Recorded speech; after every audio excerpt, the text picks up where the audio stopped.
Speaker కోడెలకు మధ్య cold war కొనసాగుతోంది. బాబు సర్కార్లో మంత్రి పదవిని ఆశించిన ఆ ఎమ్మెల్యే పదవి దక్కకపోయినా పరపతిని ఉపయోగించుకోవడంలో మాత్రం ఢోకా లేదని సమాచారం. బదిలీలు గాని పైరవీలు గాని ఆ ఎమ్మెల్యే చెబితేనే విజయవంతంగా పూర్తవుతాయని రాజకీయ వర్గాల్లో టాక్. ఆ ఎమ్మెల్యేను ఢీకొనేందుకు వైసీపీ కూడా ఇన్ఛార్జిను మార్చేసిందట.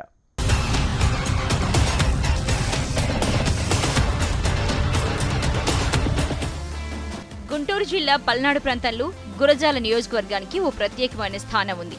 ఒకప్పుడు ఫ్యాక్షన్ రాజకీయాలకు ఈ నియోజకవర్గం పెట్టింది పేరు. ఈ క్రమంలో అక్కడ అభివృద్ధి పెద్దగా జరగలేదనే చెప్పుకోవాలి. 1994లో మొదటిసారిగా గురజాల నుంచి ఎమ్మెల్యేగా గెలుపొందారు.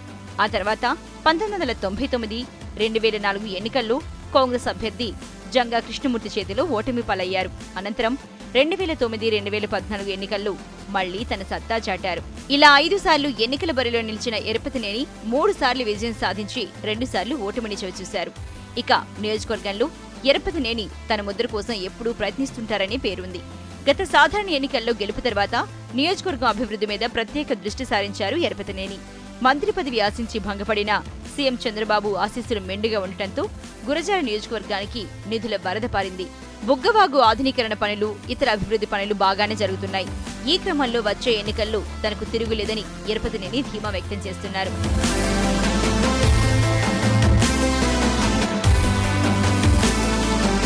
మొదటి నుంచి టీడీపీలోనే ఉన్న కుటుంబం ఎరపతినేనిది. అయితే 1999, 2004 ఎన్నికల్లో ఓటమికి తమ పార్టీకే చెందిన ఎమ్మెల్యే, ప్రస్తుత స్పీకర్ కోడెల శివప్రసాద్ కారణమనే అభిప్రాయం ఎరపతినేనిలో బలంగా ఉంది. దీంతో వీరిద్దరి మధ్య అంతరం పెరుగుతూ వచ్చింది. అంతేకాకుండా కోడెల తన నియోజకవర్గంలో ప్రాబల్యం పెంచుకుంటున్నారంటూ ముఖ్యమంత్రి చంద్రబాబు దగ్గర పంచాయతీ కూడా పెట్టారు ఎరపతినేని.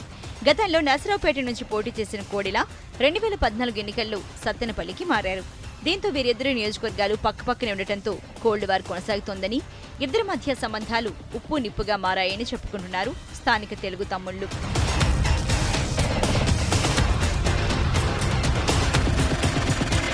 సొంత పార్టీలో విభేదాలు ఇలా ఉంటే ఎరపతినేనిపై ప్రతిపక్షాలు చేసే ఆరోపణలు కూడా చాలానే ఉన్నాయి. ఎరపతినేని మొదటి నుంచి దూకుడు గల నేత కావడం, దానికి తోడు టీడీపీ అధికారంలో ఉండటంతో ఆయన స్పీడ్ను మరింతగా పెంచారు. గురజాల నియోజకవర్గం చెన్నైపాలెంలోని సరస్వతి భూముల కేటాయింపుల విషయంలో వైసీపీపై దూకుడుగా వెళ్లారు ఎరపతినేని. సరస్వతి భూములు తిరిగి రైతులకు ఇప్పించడంలో కీలక పాత్ర పోషించారు. ఈ ఘటనతో వైసీపీ ఈసారి ఎలాగైనా ఎరపతినేనిని దెబ్బకొట్టాలని ప్రయత్నిస్తోంది. అందుకే ఈ నియోజకవర్గం మీద ప్రత్యేక దృష్టి సారించింది.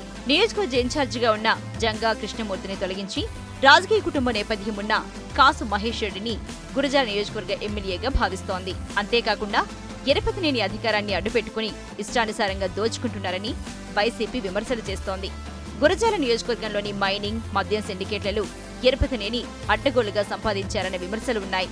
పోలీస్ అధికారులను ఏ జిల్లాలో నియమించాలన్నా ఎరపతినేని జోక్యం ఉంటోందని, ఏ అధికారికైనా పోస్టింగ్ ఇవ్వాలంటే ఎరపతినేని ఆశీస్సులు ఉండాలని విమర్శలు జోరుగా షికారు చేస్తున్నాయి. ఈ క్రమంలో సొంత పార్టీ నుంచి కోడెలను, ప్రతిపక్ష పార్టీ నుంచి కాసు మహేష్ రెడ్డిని ఎరపతినేని ఎలా తట్టుకుంటారో చూడాలని జిల్లాలోని రాజకీయ పండితులు వ్యాఖ్యానిస్తున్నారు.